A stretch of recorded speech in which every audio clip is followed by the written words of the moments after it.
Every year, 22,000 women get diagnosed with ovarian cancer, and 14,000 women die from it. To put it in another startling way, 1 in 78 women are diagnosed with ovarian cancer.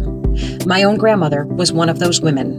And last year, one of my closest friends was diagnosed with ovarian cancer. Thankfully, she is here today, stronger than ever and cancer-free, and ready to share her story.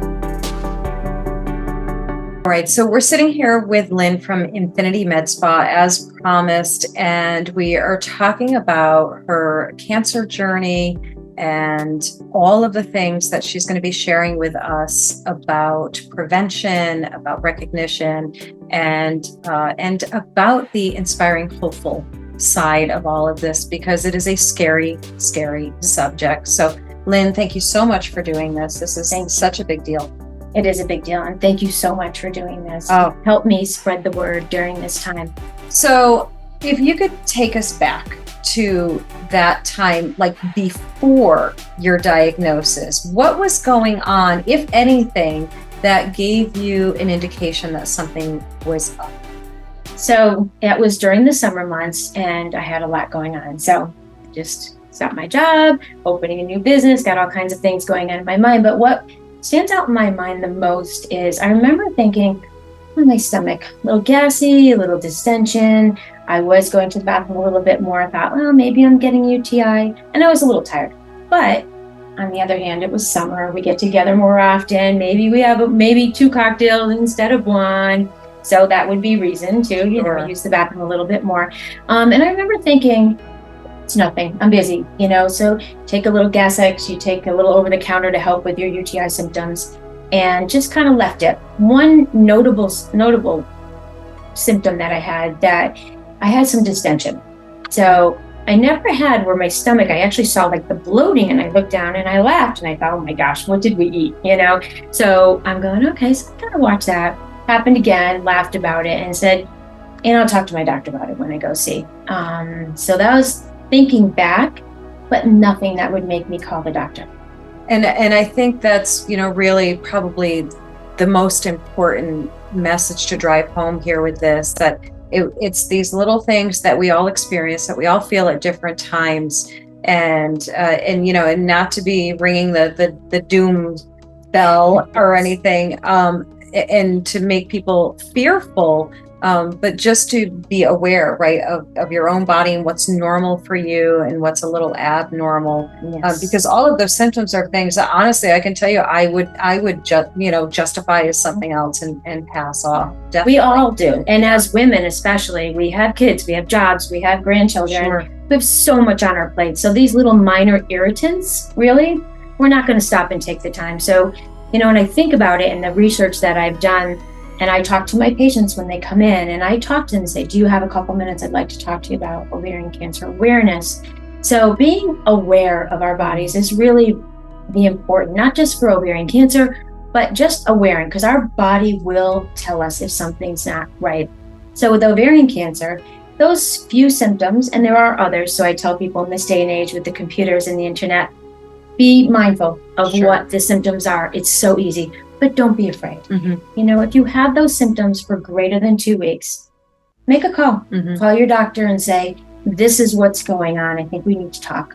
And that's absolutely what I think stops people. One, we dismiss things because it's similar to how I felt at another time, and all of those things. But then that secondary problem is fear. We get in that mindset, and I can speak for myself. And shame on me, of course, having had my grandmother who passed from ovarian cancer, and I still will dismiss things but it is fear. A lot of it is fear, and I know there's so many women out there right now that can relate to this, and you don't want to know because you're afraid to know. You're afraid of what happens next if the answer is cancer. Now, tell me about, now you have the worst case scenario. You went in and you weren't necessarily thinking anything, and you get the news. Take us from that point, getting that news, and what happened. So I was fortunate. I had a physical scheduled already, it was a year in advance. So we were talking and she said, let's do a CA-125, which is a cancer antigen, ovarian cancer antigen test. Then she said, you know what, forget it. You're so healthy. And at the end, she said, we're going to do this. She said, let's add it. We'll get a baseline. She said, but you're all set. And I never mentioned my symptoms, which is so funny because I thought about it. She's like, anything going on? I'm like, no, I'm good. I'm good. Everything's good, right? Wow. And so I got home and I'm looking, I was like, yeah, this is good. This is good. And then I saw a slight elevation in it. And my doctor called me and she said, it's not worry yet. It's very low. Normally we see ovarian cancer levels a little bit higher, but let's do an ultrasound just to be on the safe side. And 2 days later, I had my ultrasound and there it was. And one ovary looked very different. I like to equate it to, people are like, you can read ultrasound? I said, no. But it's like Sesame Street, Sure. This one and this one. So one was black, one was white. Something's not right here. Right. And, and speaking of your medical background, you're a longtime nurse. Mm-hmm. So, in a sense, you have like that one leg up because you know how to advocate for yourself. Yes. You understand the medical terminology and what things mean. And I'm sure there's some downsides to that too. There are some downsides. I would imagine there's a bunch of downsides to that. But for women who don't have your background in the medical field, advocating for yourself is really difficult when you don't know the terminology, when you don't know. So what is tell me again, the test that your doctor was wonderful enough to consider giving you and why that one was important. So it's called a CA-125. Okay. And that's a cancer antigen test looking for ovarian cancer. The problem with that test is premenopausal women, it can be elevated. Okay. And you can get a lot of false positives. Mm-hmm. And you can get it even postmenopausal Mm-hmm. if you have an illness or something's not right. But on the flip side, it's a 15-minute ultrasound. Mm-hmm. So if you do get a false positive, you go in and they see the ultrasound. Either they see something or they don't. So I don't understand why we don't look for it. Why more doctors aren't ordering it. Why aren't we looking for it? Right. Yeah. And, you're very fortunate to have a doctor that is proactive and that did have that bit of intuition. And boy, oh boy, I hope there's a lot more doctors like that out there. But just in case you don't have one, in case you have one that is maybe a little dismissive, you do have to be a little proactive, Absolutely. right? Absolutely. So know your body is what I say. You know your body. If you have symptoms greater than 2 weeks, make that phone call. And what I tell my patients when they come in now is when you get dismissed, because they're so busy and it's so hard to come by an appointment, say, well, aren't these the early signs and symptoms of ovarian cancer? Now we're on the ball field. Something's here. We need to look and make sure that it's okay. So then you go from there in the testing. And, let's be honest about, you knew your grandmother had ovarian cancer. Right. I did not know my grandmother's history. I knew that she had breast cancer, but apparently she also had endometriosis, which is what I had. And my mom shared that with me during all of this. Wow. But back in that time, our medical histories were private. Grandparents didn't talk about it. Everything was fine. Everything was good. Even my mother, they're very private. So we honestly don't know. So if the doctor does ask you, unless you full out 100% know, you don't know. Right. We don't know. Yeah, so important to pass that along, and I'm so glad that you actually brought up the endometriosis too, because that now correct me if I'm wrong, the type of ovarian cancer that you had is linked to the endometriosis, or okay, it is. So I have no genetic mutations. Okay. Mine is from endometriosis. A lot of women have endometrial tissue. We know what that is. It can be very painful. It bleeds. It's crampy. So again, we're kind of used to those symptoms, but it does put you at increased risk. And I've read anywhere from 3 to 9 times greater increased risk of developing what I have is clear cell carcinoma. So it is it's a rare type of ovarian cancer. So it was very frightening because it's like, okay, what do we do now? Because we don't have a lot of statistics on it. Ovarian cancer is considered a silent killer. and that's a part of why we're talking about this Yes. right now, because it doesn't get the attention the way that you mentioned breast cancer. It does not get the attention that breast cancer does, and yet it is. I think the numbers were something like 14,000 women die from ovarian cancer yearly.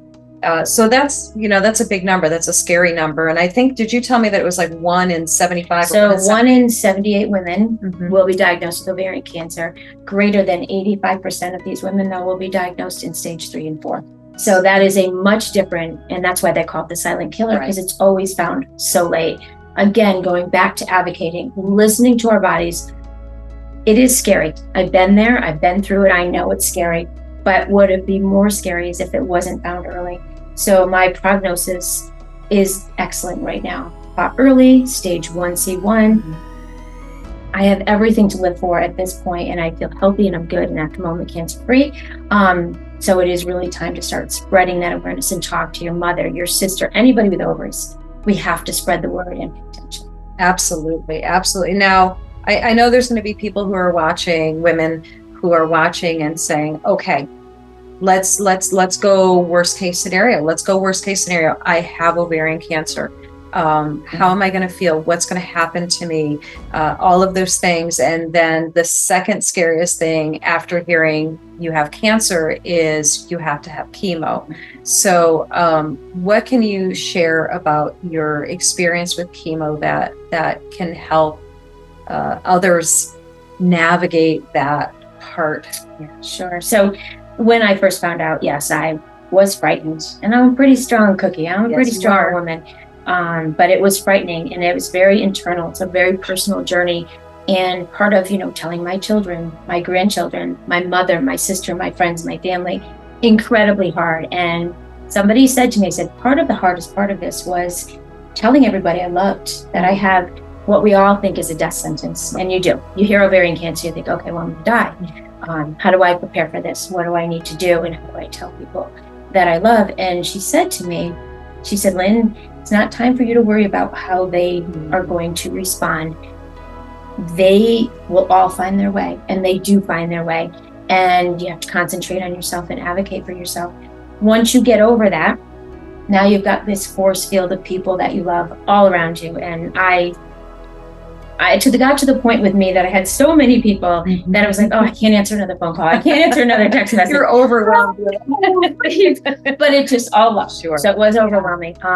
And then I had my surgery and I had to have chemo. And I said, okay, read everything about it. I said, I can do this. Scared to death. I walked on that chemo floor over at UConn and the oncology unit, and I walked in and I just started sobbing. And I'm like, oh no, this is real. This is real. I can't say enough wonderful things about the entire oncology team over at UConn. They took something that was so frightening to me, and so I didn't know how I was going to get through that first one. And I left there with a smile on my face.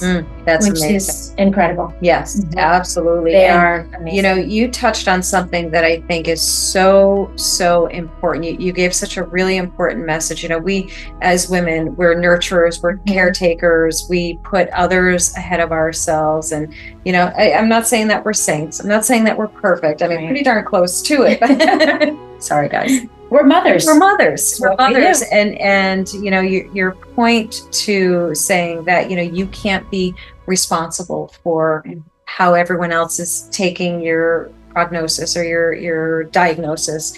And you have to focus on, your part of it, and they will find their way. And I think that's a really important message for women because our role, because our nature is to protect everyone else and to insulate everyone else from scary things. And I think you can forget yourself a little bit in that. So I'm so glad that you said that. It's huge. Well, you know who said that. So a little shout out to Ellen. Thank you, Ellen. Ellen, yeah. She's like, Lynn, because when I told her, I could barely form the words. Sure. I've known Ellen 56 years now, long time. And she's like, Lynn, this is your time. And she is absolutely right. She was right. Yes. Yeah. So true. And it gave you you were able to kind of regroup, right? Yes. And find your inner strength, because you were able to, you weren't worried about you weren't focused on everyone else. You were able to focus on yourself. And that ended up in turn becoming your way to actually be able to advocate for others and to educate and advocate, which is, so huge. And I have to say, Lynn won't toot her own horn, but I'm going to toot her horn. Lynn, was doing this very early on. Like, you really put this warrior mindset on very quick, which is, of course, not to say that you didn't or shouldn't have periods where you break down, because I think it's very healthy to have those moments to just let yourself fall apart. And it's healthy to let people help you. Yeah, I'm not good at that. No, right. But helping others cope with what I was going through, letting them help me, was a way to help them as well, which is interesting, right? Yeah.